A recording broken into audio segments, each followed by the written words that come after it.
you for being with us on the feast of St. Angela Merici. Our top story tonight, President Donald Trump starts his week where the first one left off, with a flurry of activity and nonstop headlines impacting countries around the globe. That includes proposing a new place for millions of Palestinians to live, a feud with Colombia over migrants, and the Mexico City policy aimed at preventing taxpayer dollars from funding overseas abortions. White House correspondent Owen Jensen reports. Owen.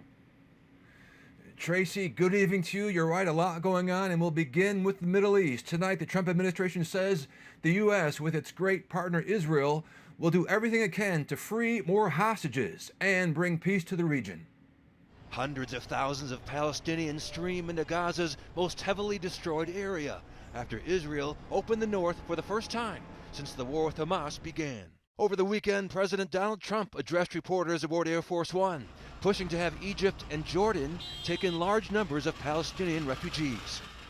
It's literally a demolition site right now. Almost everything's demolished, and people are dying there. So I'd rather get involved with some of the Arab nations and build housing in a different location where they can maybe live in peace for a change. Hamas this past weekend handed over to the Red Cross 4 female Israeli soldiers held captive in Gaza. Meanwhile, the White House claiming victory in a showdown with Colombia.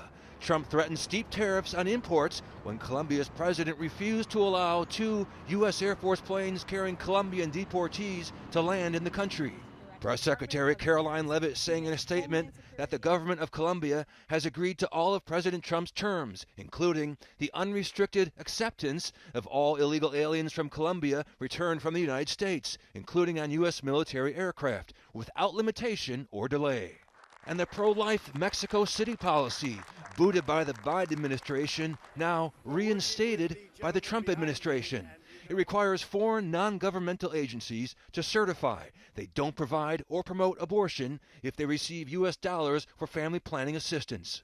Trump also signed an executive order requiring the enforcement of the Hyde Amendment, which restricts government funding for most U.S. abortions.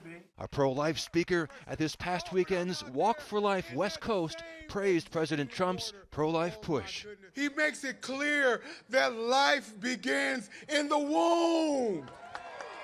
In the womb. He even uses the word conception. And then on top of that, personhood. Personhood begins in the womb at conception.